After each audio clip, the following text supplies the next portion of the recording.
Hello, I'm the Angry Spork, taking issue with Batman Eternal. Previously, Alfred responded to an intruder alarm at Wayne Manor by knocking his daughter Julia out and leaving her unconscious in a safe room, then skulked the premises with her gun. Hush got the drop on our dear butler and injected him with fear toxin directly into his skull. Meanwhile, Dr. Falsario may be dead, but evidence was found that he framed Jim Gordon, evidence which Batman gave to new commissioner Jason Bard. Bard went to Blackgate Penitentiary and then freed Zachary Gate, the villain known as the Architect. Then, talking to his mother on his phone, broke Batman's thumb drive, making it clear he was far from on the Dark Knight's side. Issue 22, Kyle Higgins on script, sees Julia walking through the manor leaving a voicemail for Bruce Wayne. She explains about the break-in last night and that Alfred was injected with something. She's picking up a few things, like a photo of Alfred and Bruce, and heading back to the hospital to see if familiar voices can get through to him, begging that her father needs him. She ends the call and sees the grandfather clock. Remembering Alfred's message, she turns the time to 10:48, revealing a dark passageway, which she enters. If this is another broom closet like the other three grandfather clocks, I'm going to be really annoyed. At the Beacon Tower, under construction, two suited men are discussing problems putting them behind schedule while construction workers toil away. One of them says that they and Bruce Wayne have a lot riding on the tower, but his associate, Clint, assures him they'll be ready for the grand opening, and that's when he's shot to death. The Architect and his similarly dressed crew take hostages, as Batman's narrative captions say he's worried about being stretched in more directions than before. As he leaps across rooftops, he's leaving a message for Penny One, with whom he hasn't had contact for 6 hours. Before he heads home, his proximity sensors at the beacon alert him to the Architect's presence. Meanwhile, Julia is marveling at the Batcave when something starts scanning her. Batman is driving to the beacon when his computer says the cave is online. He opens a comm channel expecting Alfred, but of course gets Julia, then demands to know what she thinks she's doing. I could ask you the same thing. I originally had a joke here about how Bruce Wayne was cool enough to let Batman live in his basement, but that was pretty much already used in the Lego Batman movie. But I definitely wrote it first! Julia tells him that Alfred's been hospitalized after a break-in at the mansion resulted in an injection directly into his brain, which I guess explains that garish scene before, but still. Doctors think Bruce might be able to get through to him, but Bats can't go at the moment, which infuriates Julia, who says however he forced her dad into this life, what happened was his fault. Bats agrees, but then he notes just how dangerous the Architect can be, relaying some of the events from the Gates of Gotham story, to say people will die and Alfred would want him to prevent that. Gates of Gotham was a story that occurred before the Flashpoint reboot, featuring Dick Grayson as Batman and had Cassie Cain as Black Bat. Somehow it seems that the events have still happened, but just not the same way. And it's kind of like Mephisto's deal with Spider-Man in One More Day. And we all know how much people loved that story, right? The reboot was terrible, is what I'm saying. Andrew, the not-dead businessman, is tied to an I-beam on the roof of the beacon as the Architect installs a device. He explains that over the course of months, he influenced the design of the building so as to raise it to a ground. That's raise with a Z-E. As Batman crashes through a window to take out some cronies guarding the hostages, Andrew tells the villain that while Clint's death was an accident, the common accident of pointing a gun at someone and unleashing a stream of bullets to pierce their flesh and vital organs, people downstairs are innocent.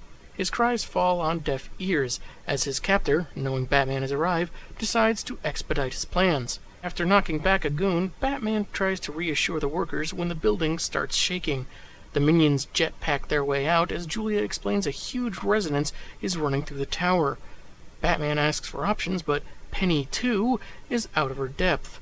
After a moment to compose herself, she asks what she can do. He tells her how to access schematics of the building through Wayne Archives, since it's his tower. She leads Batman and subsequently the workers to an office where Bat pushes a wall to reveal some manner of escape vehicle. It's pretty obscured. You'll go 3 at a time. It'll be tight, but trust me, it's fast. At the bottom you can purchase a souvenir photograph for $5. $8 if you want it framed. Also, don't ask what this is here. Also, tell absolutely no one about this. Also, there are no photos. With the building still shaking, the architect uses his gloves to try and vibrate Andrew's skull in, or maybe just crush it, only to be deterred when Bat's shuriken causes some of his equipment he's wearing to explode. Batsy frees the unscathed Andy, surprisingly unscathed given how close to that explosion he was, and launches a line to a neighboring building, to which Andrew ziplines. Whee! Bats demands to know who Zachary Gate was working for, but the reply he gets is that it was all for his family's legacy. Tronsden, I'm guessing that means Andrew, and the beacon were only the start. The start of what? The building speaks to you. All that resonance, talking in whispers. As the building continues to rumble, Batman asks Penny 1, possibly a typo since he was calling her Penny 2 before, where she said the intruder entered the house. She didn't, not that we saw, but she says it was through the South Library. This somehow is what makes the Dark Knight put the pieces together, as Andrew is shot by Alfred's assailant, Hush. I bet he would have felt pretty silly if Batman had ziplined the guy to a different neighboring building. You know, what exactly needed Batman to say that Julia told him something off-panel? Why can't we just actually read him saying it in the first place earlier or now? Have him ask now or have him had asked earlier. It just seems weird that they have to say, oh, Batman asked Julia this, but we never saw it because things, reasons, stuff. And for that matter, what about the library points to Hush?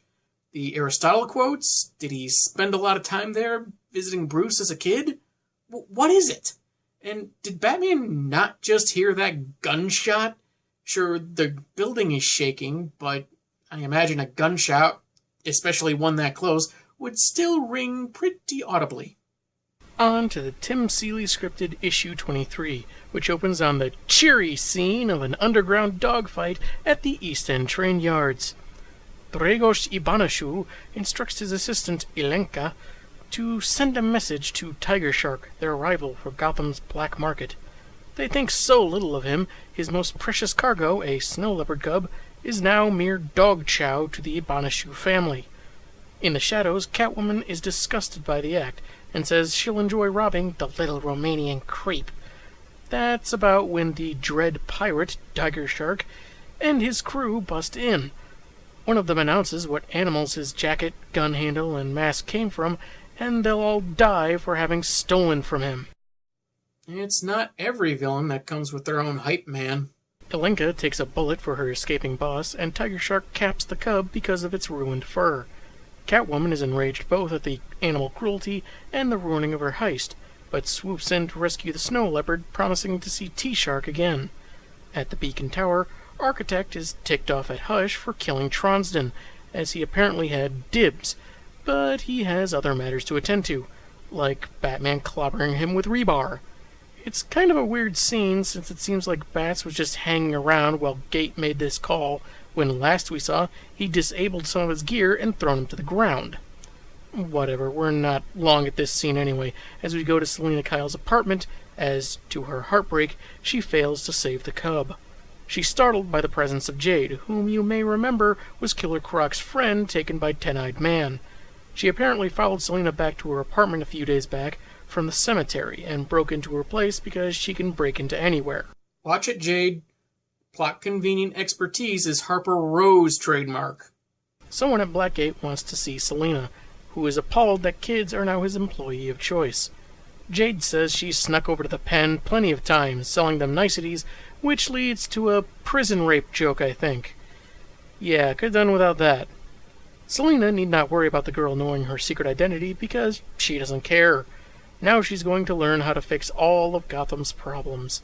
We get a short trip to Gotham Underground as Croc takes out a couple more demons in the name of his people, and then back to the Beacon for a page where Batman knocks the Architect around some more. Gate considers the Beacon to be Bruce Wayne's middle finger stuck in the face of his family that built Gotham, but Bats tells him his fixation on his disgraced name made him the perfect pawn for Hush. Meanwhile, Julia notices something on the Bat computer that doesn't look good. Which, around 2014, would probably be DC's market share. Rex Calabresi's cell in Blackgate has 2 new guests, courtesy of the sewers, Jade and Catwoman. Selina cuts the pleasantries, infuriated by Rex using a kid to contact her. But he was counting on that anger to drive her to see him, since she stopped responding to previous attempts at contact. How old is she? 10? She's 9. Same age as you. When you abandoned me? When you gave me away? When you stopped being my father? Dun dun dun! Jade defends the man that pays her, but is called off by the Lion. Get it? Lion, Catwoman. Next Catman is going to be her third cousin twice removed. He clarifies that this kind of thing is Jade's shtick, like fencing things to the underground and working with Croc. She even broke out of Child Services custody after Bard and Batman left her there. Crime is in her blood. Which is why blood banks won't ever let her donate. Also, a character is not well built on second or third party exposition alone, guys. Selina says she prefers being an orphan, even though hers is a stolen name. She's about to journey back through a quarter-mile of sewage when Rex asks to be heard out. He knows about the chaos in Gotham, leaving families scraping for whatever little they can get, without a central unifying figure to maintain natural order.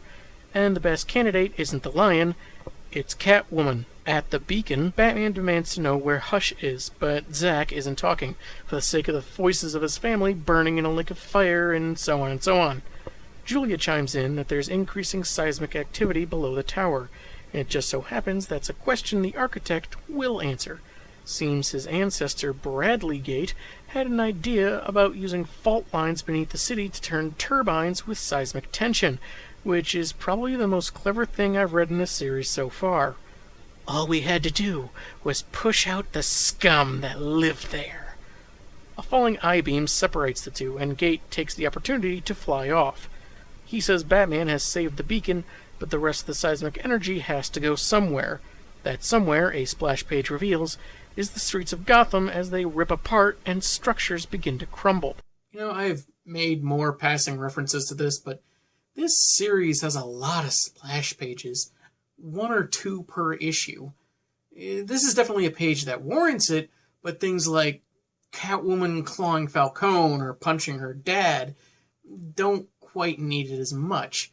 It feels very overused. At best, gimmicky. At worst, it's filler. As Selina and Jade exit the sewer line, the Tremors reach Blackgate, and the young guide almost falls into a fissure, but saved by Selina's whip. In the city proper, Hush grabs one of the several citizens, demanding to know why Wayne Beacon Tower didn't fall. I don't know, man. Everything else fell. As people run away, Hush remembers some words from Aristotle, and sees an outcome different than the one he wanted, but potentially as satisfying. With the beacon acting as a symbol of the Wayne family, aloof and unmoved, as chaos thrives in its shadow. In short, take what little victories you can when getting revenge on a childhood friend for your delusions. Selina leaves Jade in the care of Dr. Leslie Tompkins, warning that she can be a sneaky one. Oh, I think I can handle her. You gave me plenty of practice in your day. Again with unnecessary character connections. Anyway, we flash back to earlier at the prison where Rex says Selina pulled away from people after the death of Lola McIntyre to avoid being hurt. But she kept stealing. The Lion was never as smart as Selina. He weakened himself by getting people hurt. But the way that Selina grew up may have made her exactly what the city needs. Her Calabrese blood comes with power and legacy to enforce the natural order. She can unite the families to prevent loss of innocent life, be they human or cats. I'm more of a dog person myself. Commissioner Bard goes to Mayor Haiti, saying that the current wave of crime and violence, rivaling Zero Year, may be connected. The crime war, the riot-inducing haunting at Arkham Asylum, the strange infection in the Narrows, and the attack on Beacon Tower. Bard recommends that the mayor call in military reinforcement and declare martial law in Gotham. I'm sure we can trust him. He hasn't muttered evil even once since he's been on the force. Well, hold on a second. No one outside Arkham has talked about riots or hauntings. As far as anyone outside the Nut House is concerned, it's business as usual there. We've been given zero indication of news to the public being known. And before you say it's because Bart is in on the conspiracy, for one thing, that would be a pretty big slip-up on his part, indicating that he knows more than he should. And secondly, that would be a reader assumption, not clarified in the narrative. Onward with issue 24, Ray Fawkes on script, which sees Cluemaster talking with a mysterious associate as Spoiler hides in the pipes above. The obscured man isn't too happy with Stephanie Brown's blogging and continued insistence on not dying, which might mean this is Dan Didio. We see a flashback to a younger Stephanie jumping a homemade ramp despite her father's objections and landing poorly. She grabs her arm in pain while her dad just yells at her about her stunts getting her killed, wondering why she doesn't listen to him. And from the dialogue, it seems this isn't the first time she's pulled a stunt like this, or the first time she's broken her arm. Kids break the darndest bones. In the present, Spoiler is recording the audio of the conversation, but still hopes that the mystery guy will step into the light. Even though Cluemaster says he's taking care of things, the mystery guy says it'll be either his daughter's corpse or his in the next 24 hours. He flips a switch on a device he's holding, which causes Steph's phone to vibrate, much to her alarm, which is apparently a means of sweeping for bugs. It's not quite explained what happened, but we just have to assume it's bad. As to the infrastructure operation, Arthur's crew is in every system, lining things up. Just like chess. Just like little duckies. Chess isn't typically played with ducks, right? Although, note to self, ducky chess. Signalman is making traffic worse by the day, Ratcatcher is contaminating key water pipes, where we see a black handprint that is admittedly a nice nod to the other subplot about the mysticism beneath Arkham, and Prankster is setting up rolling blackouts in the worst neighborhoods to hit during sports games, holidays, and extreme weather. Practically signed up for free when I told him we were going to undermine the fascist capitalist ruling state or whatever. So now Prankster is a guy who will do whatever you tell him to do so long as you pretend to align with his weird political agenda? Sweet mercy me, give me the goofball in the green suit. Any more stress, the already tense conditions will likely cause a riot, just what the man in shadow wants. Arthur adds that Lockup has customized the man's security system, as well as Artie himself coordinating with allies in the GCPD, but the mystery man has heard enough. Keep pressing on the civilians, but Lockup and cops are no longer his concern. His biggest priority is his daughter's death before she gets to Batman, which Cluemaster claims is a done deal. In a modern art gallery, Bats is contending with a glowing being that kills with a touch. Whether it senses his breath or his heartbeat, it draws further from innocence, though taking serious injury when it strikes Bats' arm. It says, "Save Gotham," while looking like it's going for a Three Stooges bit. But Batman plays Shemp to no one. Determining that it's a ghost, he says, "Nth metal," and throws a bat shuriken of the stuff at the creature, dissipating it.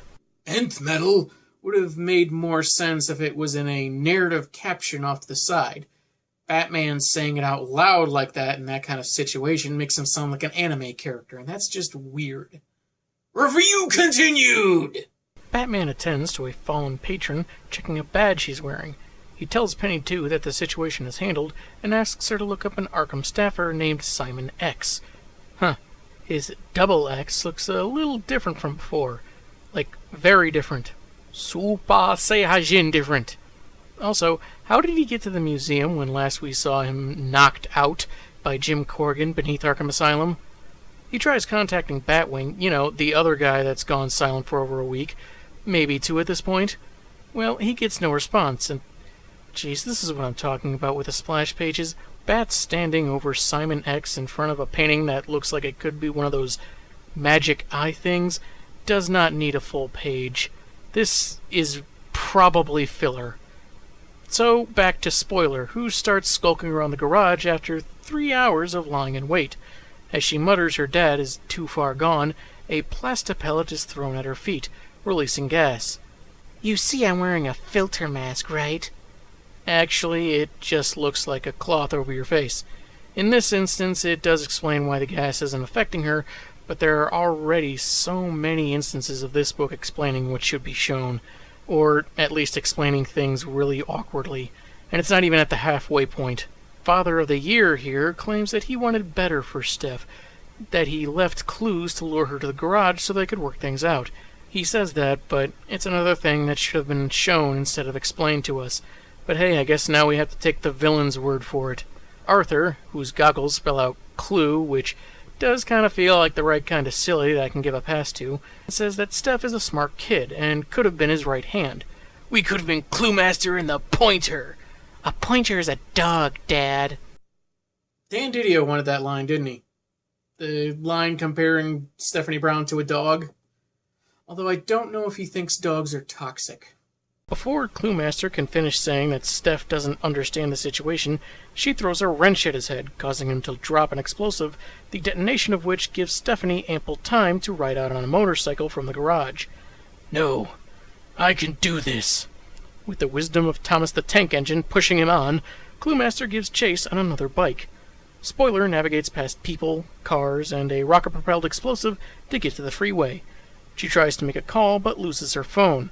Arthur tosses a spiked capsule onto Spoiler's front wheel before she pushes him away, and it starts smoking as she closes in on the median strip.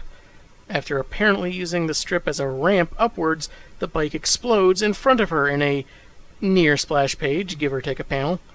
Cluemaster has wiped out, and it's a wonder Steph is largely intact after that kaboom. Equally inexplicable is how she is propelled to the overpass above. Law enforcement arrive to arrest Arthur. Sorry, Dad. I kinda set you up.